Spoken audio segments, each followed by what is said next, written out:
ये मेवात है साहब, मतलब एक ही बार में सारे हिसाब चुकता करने का हुनर जानता है मेवात।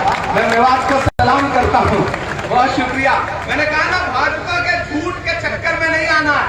वो पिछले दिनों प्रधानमंत्री साहब पार्लियामेंट में स्पीच कर रहे थे, सामने खड़े होकर बोले बताओ कांग्रेस वालों तुमने 70 साल में क्या बनाया। इधर से मैं खड़ा हो गया, मैंने सोचा मैं बताऊं, पीछे दीपेंद्र हुड्डा भाई बैठे थे, बोले इमरान भाई मत बताओ, जो बताओगे ये उसको भी बेच देंगे, इनका काम सिर्फ बेचने का है, इनको मत बताओ।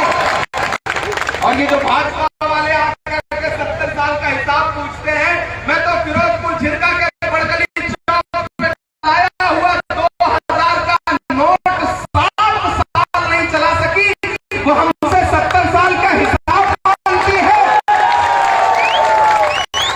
वो सारे नारे झूठे थे, याद है वो नारा भाइयों बहनों, याद है वो नारा, खजाने की चाबी मेरे हाथ में सौंप दो, मैं देश नहीं लुटने दूंगा, याद है वो नारा, चौकीदारी करूंगा। अब तो मैं पार्लियामेंट में भी खड़ा होकर उनसे सवाल पूछता हूं कि कहां सोया है चौकीदार, कहां सोया है चौकीदार। मुझे लगना चाहिए कि मैं उसी फिरोजपुर झिरका में उसी बड़गली चौक पे खड़ा हूं जहां पिछली बार आया था, वही जोश वही जज्बा है कि कहां सोया है चौकीदार, कहां सोया है चौकीदार। आप क्यों खड़े होने लगे? मैं तो यहाँ जो खड़े हैं उनको भी चुनाव में बैठाने के चक्कर में आया हूं, आप क्यों खड़े हो रहे हैं? आप बैठ दो, हो सकता है आज की इस रैली के बाद जो एक आध दो आजाद घूम रहे हैं वो बैठ भी जाएं, कोई मुश्किल काम नहीं है। आपकी इस रैली ऐतिहासिक काम करेगी। हो सकता है आज भाजपा वाले भी कहें यार अब जाने तो कोई फायदा नहीं है, अब घर ही बैठते हैं, जो 2, 4, 5, 10 लाख बचने हैं वो बचा लेते हैं, छोड़ो अब क्या घूमना, अब तो मामन एक तरफा जीत ही रहा है। कि कहां सोया है चौकीदार, कहां सोया है चौकीदार।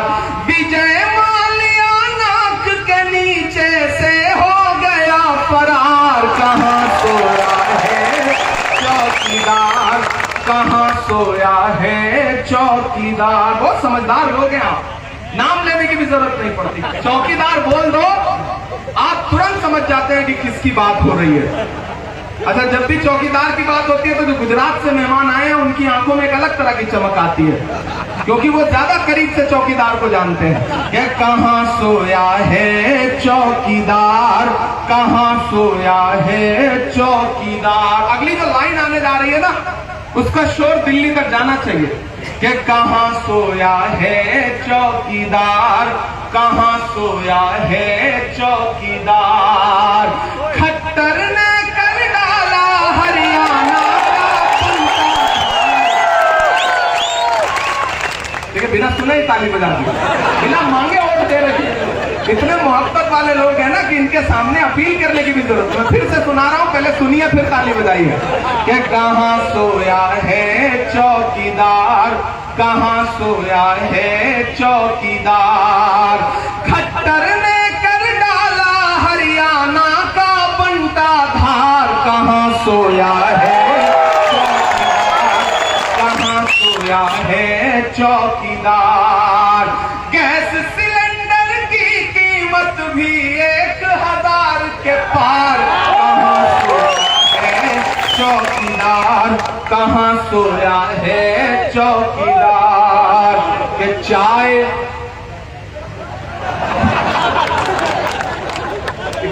सिर्फ चाय आ जा रही है, आपको स्वाद आ जा रहा है, ये कमाल है हरियाणा। ये चाय बेचने वाला पूरा भारत बेच रहा है। सही कह रहा हूं कि नहीं कह रहा हूं? सही कह रहा हूं कि नहीं कह रहा हूं?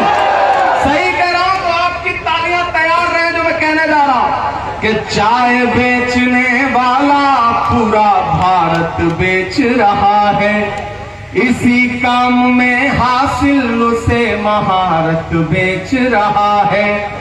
कि रेल बिक गई, तेल बिक गया, बिका हवाई अड्डा। ताली अगली लाइन पे बजा ली, एडवांस पेमेंट चल रहा है, ये मोहब्बत है आपकी, सलाम करता हूं। अगली जो लाइन आने जा रही है ना, उसमें एक नाम आएगा, वो नाम सुन के आपके दिल में गुदगुदी पैदा होगी, तो उसे तालियों में बदल के उसे दिल्ली तक पहुंचा देना कि रेल बिक गई, तेल बिक गया, बिका हवाई अड्डा। तैयार है ना?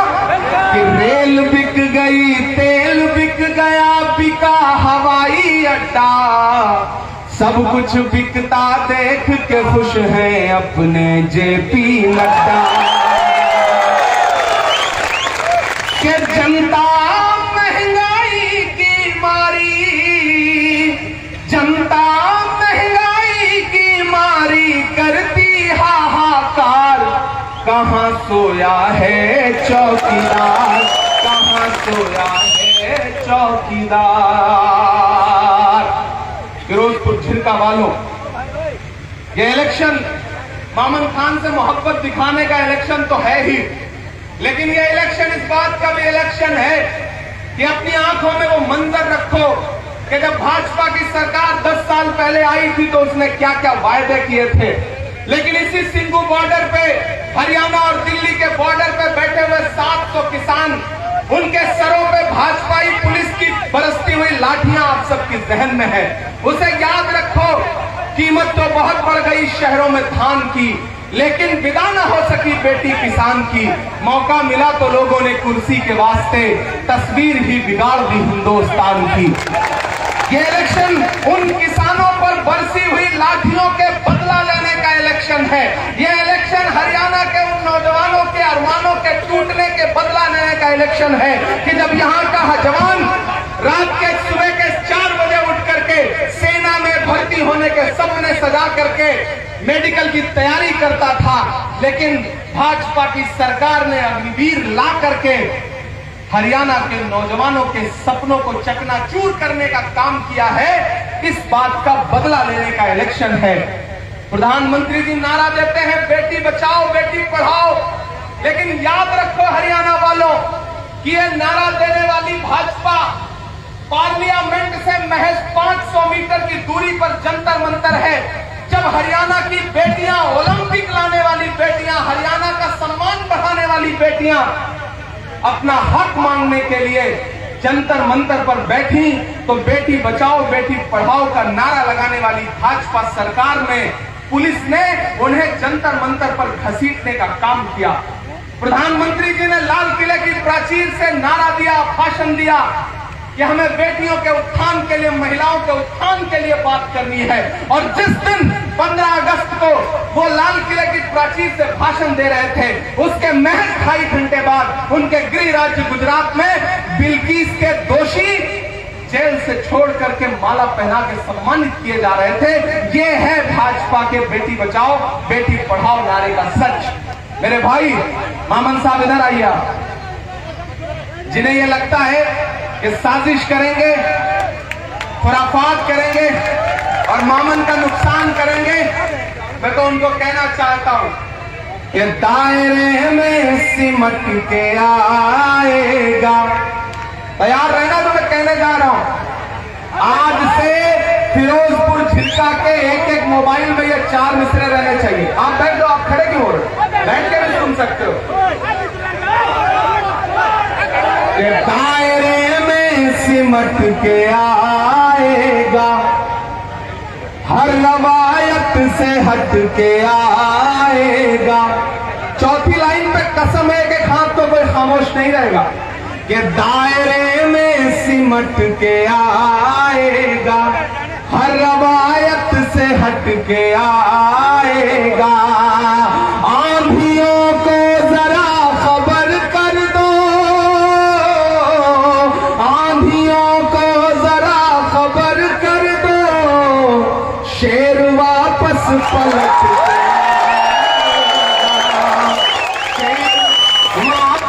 पलट के आएगा।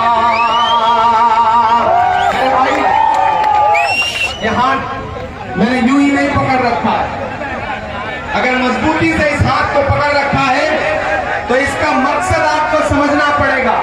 5 तारीख को घरों से बाहर निकलिएगा तो ये सोच के निकलिएगा कि हाथ के पंजे के सामने वाली दबाई गई बटन का एक वोट सिर्फ मोहब्बत राहुल गांधी है। मामन खान को आपका दिया गया 1-1 वोट भूपेंद्र हुड्डा जी को मिलेगा। मामन